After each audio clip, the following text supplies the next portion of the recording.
Hello प्यारे बच्चों। आप सब अच्छे होंगे, मस्त स्वस्थ होंगे और बहुत अच्छे से पढ़ाई कर रहे होंगे। तो चलिए आज मस्त पढ़ाई करते हैं। आईयूपीएससी के विषय में जानते हैं।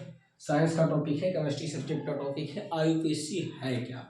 तो आपका डी आर सर बोले तो डॉक्टर राज कपूर सर आपके लिए बहुत ही शानदार टॉपिक लाया है बच्चों, जो कि आपको पूरा अंडरस्टैंड होगा।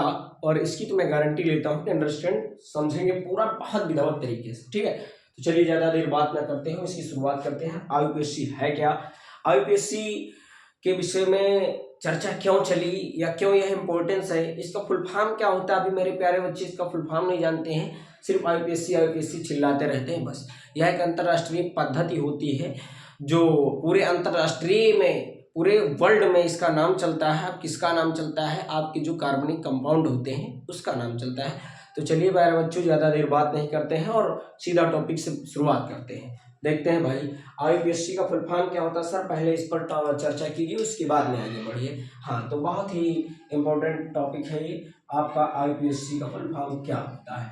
आई का मतलब होता है बेटा इंटरनेशनल। क्या होता है बेटा? इंटरनेशनल। क्या होता है बाबू? इंटरनेशनल। यू का मतलब क्या होता है सर? यूनियन। क्या होता है? यूनियन। पी का मतलब क्या होता है? प्योर। और ए का मतलब क्या होता है बेटा? अप्लाइड होता है। क्या होता है? अप्लाइड। और सी का मतलब क्या होता है बेटा? केमिस्ट्री। क्या होता है बाबू? केमिस्ट्री। समझिए ना। तो अंतरराष्ट्रीय, इंटरनेशनल का मतलब क्या होता है? अंतरराष्ट्रीय। तो यह एक अंतरराष्ट्रीय पद्धति है जिसका फुल फॉर्म आपके समक्ष रिप्रेजेंट है, प्रदर्शित है। बस आपको समझना है, एक एक की हिंदी जानना है। अगर नहीं पता तो आपका डी आर सर तो पैदा है, जिंदा है आपके लिए। ठीक है ना। सिर्फ मैं मरता हूँ तो सिर्फ स्टूडेंट के लिए, अन्यथा किसी के लिए नहीं। मैंने जन्म लिया है तो सिर्फ प्यार से प्यारे प्यारे बच्चों के लिए। चलिए प्यारे बच्चों ध्यान दीजिए, बस मुझे थोड़ा सा समय दे दीजिए, इसको मैं अंडरस्टैंड करवाता हूँ। इंटरनेशनल का मतलब क्या होता है बाबू? इंटरनेशनल का मतलब होता है बाबू अंतरराष्ट्रीय। क्या होता है बाबू? अंतरराष्ट्रीय। यूनियन का मतलब आप पद्धति कर सकते हैं, अन्यथा आप इसको यूनियन ही रहने दीजिए। क्या रहने दीजिए बेटा? यूनियन ही रहने दीजिए, या फिर आप पद्धति कर सकते हो। दूसरा, प्योर का मतलब क्या होता है बेटा? शुद्ध। क्या होता है? शुद्ध। अप्लाइड का मतलब किसी चीज पे क्या होता है? अप्लाई होना या शुरू होना। ठीक है। और केमिस्ट्री का मतलब क्या होता है? रसायन।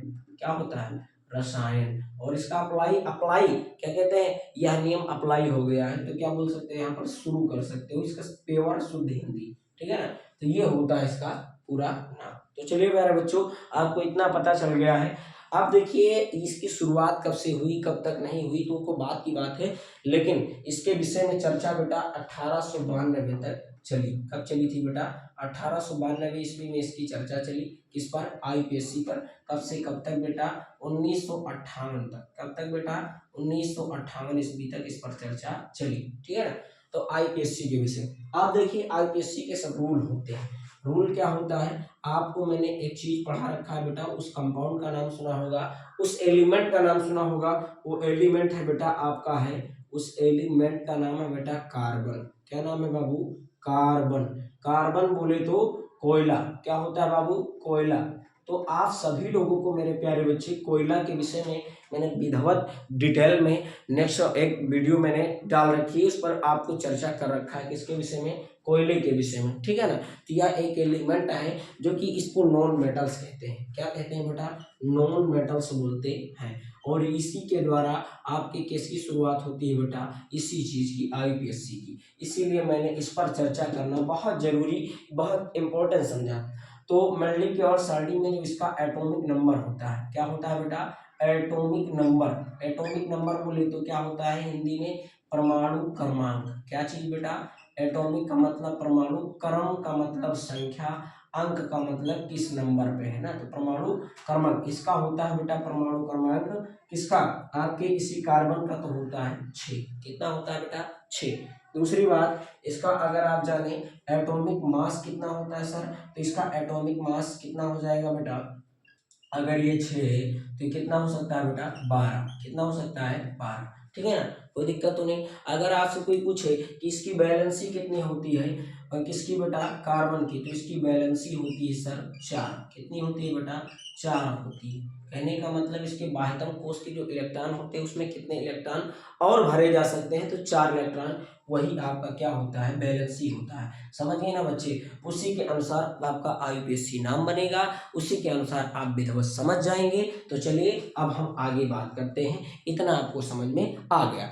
अभी मैंने इससे पहले भी पढ़ाया था कार्बनिक यौगिक है क्या, तो उसकी बात अलग। अब IUPAC हम पढ़ना जा रहे हैं, तो IUPAC पर चर्चा करते हैं और एक एक करके हम समझते हैं, ठीक है ना। तो चलिए प्यारे बच्चों, मेरे न्यारे न्यारे बच्चों, तो देखते हैं भाई क्या देखते हैं सर। देखने वाली बात यही है कि IUPAC का निर्माण क्यों करना इम्पोर्टेंस था।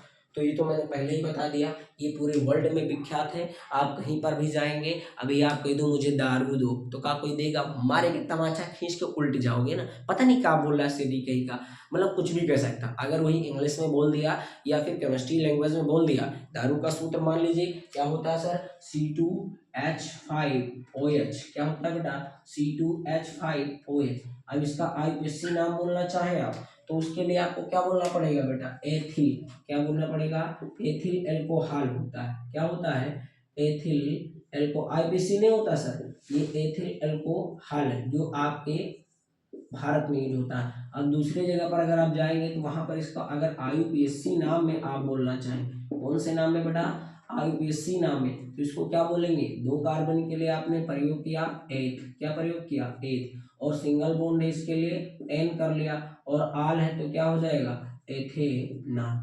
कोई दिक्कत है प्यारे बच्चों, नहीं होना चाहिए। तो ये आपको इतना समझिए। अभी मैंने आपको एग्जाम्पल बेस लिया है, अब तुमको हम बताएंगे इसके पीछे का रूल क्या है, नियम क्या है। तो चलिए हम इसको रबड़ करते हैं, उसके बाद में आपको हम रूल समझाते हैं। और कोई एग्जाम्पल ले ले, चलिए दूसरा एग्जाम्पल ले लिया मैंने, जैसे और एग्जाम्पल ले लिया मैंने, CH3 हो गया, CH2 हो गया, और ले लिया मैंने Cl। इसका IUPAC नाम क्या हो सकता है सर, तो मैं आपको एग्जाम्पल ले रहा हूँ, अभी रूल नहीं समझाया, और जब ये रूल बता देंगे ना बेटा तो तुरंत लियो मास्टर ये होता है, समझ गए ना। चलिए, तो 1 कार्बन है बेटा और 2 कार्बन, तो 1 और 2 कार्बन के लिए क्या प्रयोग होता है, एथ, क्या प्रयोग होता है बेटा, एथ, और बॉन्ड कौन सा लगा है बेटा, एन, कौन सा बॉन्ड है, सिंगल बॉन्ड है इसलिए एन, और क्लोरीन है, तो ये क्लोरीन अगर यहाँ पर लगा तो इसको सबसे पहले लिखते हैं, और इसको बोलते हैं अनुलग्न। क्या बोलते हैं बेटा, अनुलग्न। आपकी किताब में मिलेगा, एक अनुलग्न होता है, एक पूर्व लग्न होता है, उसको भी बताएंगे, उसके पीछे का भी रूल है। आप वीडियो में अंत तक बने रहे, पूरा समझाने की गारंटी लेता। तो ये क्या हो जाएगा बेटा, क्लोरो, 1 क्लोरो एथेन हो जाएगा। क्या हो जाएगा बाबू, 1 क्लोरो एथेन। चलिए बच्चों, कोई बात नहीं, आपको नहीं समझ आ रहा है कोई बात नहीं, लेकिन आप इसमें जुड़े ही रहें। तो ध्यान देने वाली बात यह है कि आपको IUPAC रूल के अनुसार विदाउट डीपली अभी जस्ट इसके बाद आने वाली वीडियो में आपको मिलेगा, ठीक है, विधिवत नियमानुसार, ठीक। तो एग्जाम्पल एक आध वो और देख लेते हैं, जैसे और क्या हो सकता है, CH3, CH2 और CHO, तो इसको क्या बोलते हैं सर, तो इसका IUPAC नाम 1 कार्बन, 2 कार्बन, 3 कार्बन, ये क्या होता है सर, आपका अल ग्रुप होता है। कौन सा, अल, सॉरी अल प्रयोग होता है IUPAC नाम में, है कौन, आपका एल्डिहाइड ग्रुप। कौन सा है बेटा, एल्डिहाइड ग्रुप, कौन सा है, एल्डिहाइड, जैसे CH3, CHO, इसको क्या बोलते हैं सर, एस्टल्डिहाइड, ठीक है। तो इसका नाम क्या हो जाएगा, 1 2 3, 3 कार्बन है तो क्या हो जाएगा, प्रो, बॉन्ड कौन सा लगा बेटा, सिंगल, तो बॉन्ड सिंगल के लिए क्या प्रयोग करते हैं, एन, और दूसरे चीज हो जाएगा अल, तो क्या हो जाएगा बेटा, प्रोपेनॉल, ठीक है ना। कोई दिक्कत नहीं किसी को, बहुत अच्छे प्यारे बच्चों। तो अभी मैंने आपको रूल नहीं समझाया है, रूल आपको नेक्स्ट वीडियो में मिलेगा। मैंने अभी आपको इसका परिचय बताया, ठीक है। अब परिचय आपको पता चल गया है, आपके दिमाग के जो कीड़े हैं वो थोड़ा थोड़ा डोलने लगे हैं, हिलने लगे हैं। अब आपको जब पूरा रूल पता चल जाएगा, पूरा नियम विस्तार से पता चलेगा, पूरा एकदम हाउ के समझ में आएगा, गारंटी मैं लेता, ठीक है ना। चलिए नेक्स्ट वीडियो का आप वेट करिए, जस्ट इसी के बाद मिलेगा रूल और सब कुछ, अनुलग्न, पूर्व लग्न, जितना कुछ होता है सब कुछ, जितने लगन चढ़ती हैं सारी मैं बताऊंगा इस वीडियो के आने वाले। इसके बाद चलिए, जय जवान जय किसान, इसका स्क्रीनशॉट ले लें।